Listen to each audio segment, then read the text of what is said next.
નમસ્કાર મિત્રો, તમારું મારી જનરલ નોલેજની ચેનલમાં સ્વાગત છે।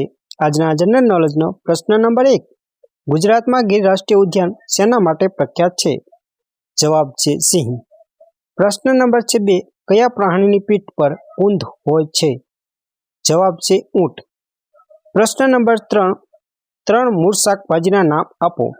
જવાબ છે બીટ, ગાજર અને મૂળો એ મૂળ શાકભાજી છે। પ્રશ્ન નંબર 4, બેટ, બોલ અને વિકેટ વડે રમાતી રમતનું નામ જણાવો। જવાબ છે ક્રિકેટ। પ્રશ્ન નંબર 5, ભારતનું સૌથી નાનું રાજ્ય કયું છે? જવાબ છે ગોવા। પ્રશ્ન નંબર 6, પૃથ્વી પરનું સૌથી ઝડપી દોડતું પ્રાણી કયું છે? જવાબ છે ચિત્તો।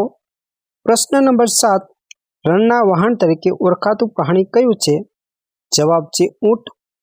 પ્રશ્ન નંબર 8, કયો છોડ રણમાં ઉગે છે? આનો જવાબ છે કેકેટ્સ।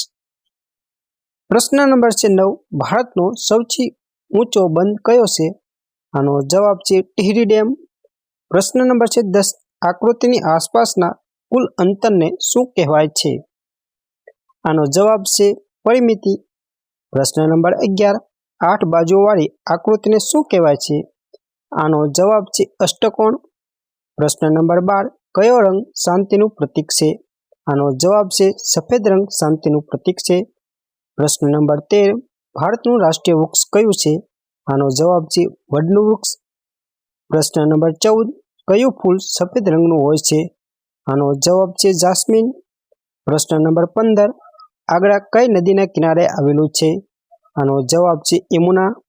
પ્રશ્ન નંબર 16, ઘોડાના બચ્ચાને શું કહેવાય છે? આનો જવાબ છે વછેરો। પ્રશ્ન નંબર 17, ભારતનું રાષ્ટ્રીય પ્રાણી કયું છે? આનો જવાબ છે વાઘ। પ્રશ્ન નંબર 18, ઈંડાનો આકાર કેવો હોય છે? આનો જવાબ છે અંડાકાર। પ્રશ્ન નંબર 19, વિશ્વમાં સૌથી વધુ બોલાતી ભાષા કઈ છે? આનો જવાબ છે મેન્ડરીન ચીની ભાષા। પ્રશ્ન નંબર 20, કયા જંતુને રંગબેરંગી પાંખો હોય છે? આનો જવાબ છે બટરફ્લાય। પ્રશ્ન નંબર 21, રોમિયો અને જુલિયટ કોણે લખ્યું છે? જવાબ છે વિલિયમ શેક્સપિયરે રોમિયો અને જુલિયટ લખ્યું હતું। પ્રશ્ન નંબર 22, સિંહના રુદનને શું કહેવાય છે? આનો જવાબ છે ગર્જના। પ્રશ્ન નંબર 23, કોઈ પણ એક સરીસૃપનું નામ જણાવો। આનો જવાબ છે ગરોળી એક સરીસૃપ છે। પ્રશ્ન છે 24, મોતિયો કયા અંગને લગતો રોગ છે?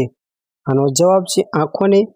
પ્રશ્ન છે 25, કયું અંગ આપણા લોહીને શુદ્ધ કરે છે? આનો જવાબ છે કિડની। પ્રશ્ન છે 26, રાષ્ટ્રગીત જનગણ મન કોણે લખ્યું છે? આનો જવાબ છે રવિન્દ્રનાથ ટાગોર। પ્રશ્ન છે 27, ભારતના રાષ્ટ્રધ્વજમાં કેટલા રંગો છે? આનો જવાબ છે 3। પ્રશ્ન છે 28, ગેટવે ઓફ ઇન્ડિયા ક્યાં આવેલું છે? આનો જવાબ છે મુંબઈ। પ્રશ્ન છે 29, આલ્બર્ટ આઇન્સ્ટાઈન કોણ હતા? આનો જવાબ છે આલ્બર્ટ આઇન્સ્ટાઈન પ્રખ્યાત વૈજ્ઞાનિક હતા। પ્રશ્ન છે 30, દાર્જિલિંગના પ્રદેશ કયા પાક માટે પ્રખ્યાત છે? જવાબ છે દાર્જિલિંગના પ્રદેશ ચાના પાંદડા ઉગાડવા માટે જાણીતા છે। પ્રશ્ન છે 31, આપણે આપણો સ્વતંત્રતા દિવસ ક્યારે ઉજવીએ છીએ? આનો જવાબ છે 15મી ઓગસ્ટ। પ્રશ્ન છે 32, તરણેતરનો મેળો કયા જિલ્લામાં ભરાય છે? આનો જવાબ છે સુરેન્દ્રનગર।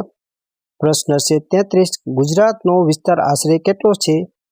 આનો જવાબ છે 1,96,024 ચોરસ કિલોમીટર છે।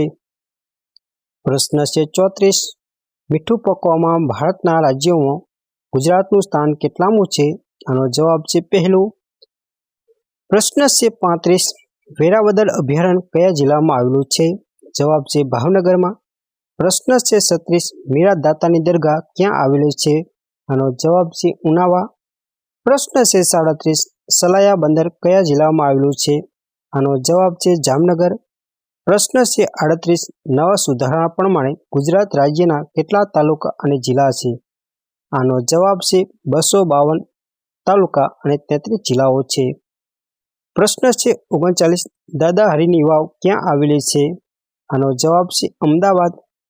પ્રશ્ન છે 40, ગુજરાતનું સૌથી મોટું કૃત્રિમ સરોવર કયું છે? આનો જવાબ છે સરદાર સરોવર.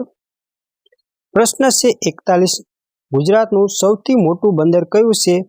આનો જવાબ છે કંડલા. પ્રશ્ન છે 42. ભારતનું સૌથી મોટું પ્રાકૃતિક બંદર કયું છે? આનો જવાબ છે પીપાવાવ બંદર. પ્રશ્ન છે 43. ગુજરાતનું સૌથી ઊંડું બંદર કયું છે?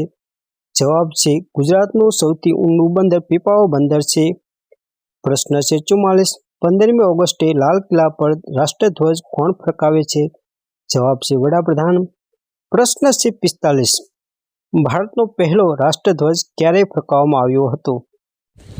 ભારતનો પ્રથમ રાષ્ટ્રધ્વજ 7 ઓગસ્ટ 1906માં કોલકાતા ખાતે ફરકાવવામાં આવ્યો હતો.